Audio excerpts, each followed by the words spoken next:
अप्रैल से भारत में जनगणना का पहला चरण शुरू हो चुका है। ऐसे में ये जान लें कि इस दौरान कौन कौन से सवाल आपसे पूछे जाएंगे। दोस्तों, ये है 33 सवालों की पूरी लिस्ट, जो कि इस प्रकार है। नंबर 1, भवन संख्या। ये सवाल नगर पालिका या स्थानीय निकाय अथवा जनगणना संख्या से संबंधित होगा, जिससे ये निर्धारित किया जा सकेगा कि जिस भवन में परिवार रह रहा है उसका नंबर क्या है। नंबर 2 है जनगणना घर संख्या। ये सवाल घर की विशिष्ट पहचान के लिए होगा, ताकि उसे अन्य घरों से अलग पहचाना जा सके। नंबर 3, घर के फर्श की मुख्य सामग्री। इस सवाल का उद्देश्य ये जानना होगा कि घर के फर्श की मुख्य सामग्री क्या है, जैसे टाइल्स, सीमेंट, लकड़ी आदि। नंबर 4, ना घर की दीवार की प्रमुख सामग्री। इस सवाल से ये पता चलेगा कि घर की दीवारों में किस प्रकार की सामग्री का उपयोग किया गया है, जैसे कि ईंट, सीमेंट, लकड़ी आदि। नंबर 5, घर की छत की मुख्य सामग्री। इस सवाल के जरिए ये जानकारी जुटाई जाएगी कि घर की छत किस सामग्री से बनी है, जैसे कि टाइल्स, कंक्रीट, शेड आदि। नंबर 6, घर का उपयोग। इस सवाल में ये पूछा जाएगा कि घर किस उद्देश्य के लिए उपयोग किया जा रहा है, जैसे कि आवास, दुकान या अन्य कोई विशेष उद्देश्य। नंबर 7, घर की स्थिति। ये सवाल घर की स्थिति के बारे में जानकारी देगा, जैसे कि नया है या पुराना। अगर पुराना है तो कितना पुराना है ये घर। नंबर 8, लोगों की संख्या। इस सवाल में ये पूछा जाएगा कि एक घर में कितने परिवार निवास करते हैं। नंबर 9, निवास करने वाले व्यक्तियों की कुल संख्या। इस सवाल का उद्देश्य ये जानना होगा कि परिवार में कितने लोग आमतौर पर रहते हैं। नंबर 10, परिवार के मुखिया का नाम। इस सवाल के जरिए परिवार के मुखिया का नाम लिया जाएगा, जो घर के सबसे मुख्य व्यक्ति के रूप में कार्य करता है। नंबर 11, परिवार के मुखिया का लिंग। इस सवाल में ये पूछा जाएगा कि परिवार के मुखिया का लिंग क्या है, यानी वो पुरुष है या महिला। नंबर 12, क्या परिवार का मुखिया अनुसूचित जाति या अनुसूचित जनजाति अन्य से संबंधित है। ये सवाल परिवार के मुखिया के सामाजिक वर्ग से संबंधित होगा, ताकि जाति आधारित। नंबर 13, घर किराए का है या खुद का। इससे ये पता लग सकेगा कि क्या ये घर आपका है या आप किराए पर रह रहे हैं। नंबर 14, आवासीय कमरों की संख्या। ये सवाल ये बताएगा कि परिवार के पास कितने कमरे हैं।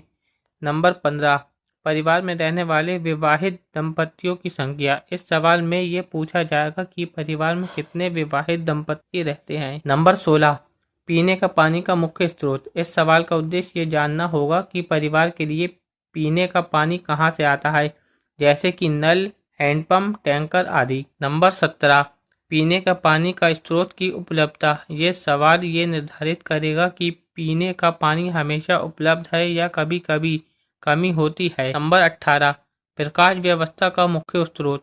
इस सवाल में ये पूछा जाएगा कि घर में बिजली का मुख्य स्रोत क्या है, जैसे कि बिजली, सोलर ऊर्जा या अन्य कोई स्रोत। नंबर 19, शौचालय की उपलब्धता। इस सवाल का उद्देश्य ये जानना होगा कि घर में शौचालय की सुविधा उपलब्ध है या नहीं।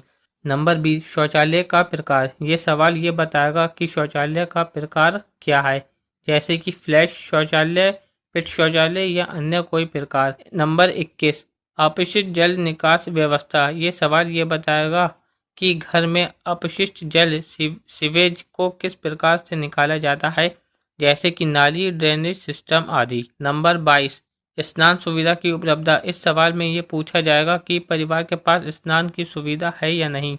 नंबर 23, रसोई घर तथा एलपीजी पीएनजी कनेक्शन की उपलब्धता। इस सवाल में ये पूछा जाएगा कि परिवार के पास रसोई घर और गैस कनेक्शन, एलपीजी या पीएनजी की सुविधा उपलब्ध है या नहीं। नंबर 24, खाना पकाने के लिए मुख्य स्रोत, मुख्य ईंधन। ये सवाल ये जानने के लिए होगा कि परिवार खाना पकाने के लिए किस ईंधन का उपयोग करता है, जैसे कि लकड़ी, गैस, बिजली या अन्य कोई। Number 25, radio transistor. इस सवाल में ये पूछा जाएगा कि परिवार के पास रेडियो या ट्रांजिस्टर है या नहीं। Number 26, television. ये सवाल ये जानने के लिए होगा कि परिवार के पास टेलीविज़न है या नहीं। नंबर 27, इंटरनेट की उपलब्धता। इस सवाल में ये पूछा जाएगा कि परिवार के पास इंटरनेट की सुविधा उपलब्ध है या नहीं। Number 28, laptop, computer. ये सवाल ये जानने के लिए होगा कि परिवार के पास लैपटॉप या कंप्यूटर है या नहीं। Number 29, telephone, mobile phone, smartphone. इस सवाल में ये पूछा जाएगा कि परिवार के पास टेलीफोन, मोबाइल फ़ोन या स्मार्टफोन है या नहीं।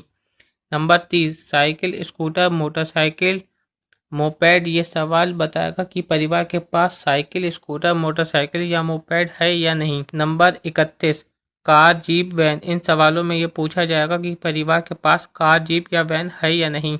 नंबर 32, परिवार में उपयोग किया जाने वाला मुख्य अनाज। ये सवाल ये जानने के लिए होगा कि परिवार किस प्रकार का अनाज मुख्य रूप से खाते हैं, जैसे कि चावल, गेहूं, मक्का आदि। Number 33, mobile number. इस सवाल का उद्देश्य यह होगा कि जनगणना से संबंधित किसी भी जानकारी के लिए परिवार से संपर्क किया जा सके, इसके लिए एक मोबाइल नंबर लिया जाएगा। इन सवालों के माध्यम से सरकार देश भर के नागरिकों के जीवन स्तर, बुनियादी सुविधाएं और सामाजिक आर्थिक स्थिति के बारे में विस्तृत जानकारी एकत्र करेगी, जिससे भविष्य में योजनाओं और नीतियों को बेहतर तरीके से तैयार किया जा सके। दोस्तों, वीडियो पसंद आया तो एक लाइक ज़रूर करें और ज़्यादा से ज़्यादा शेयर करें और हमारे चैनल को सब्सक्राइब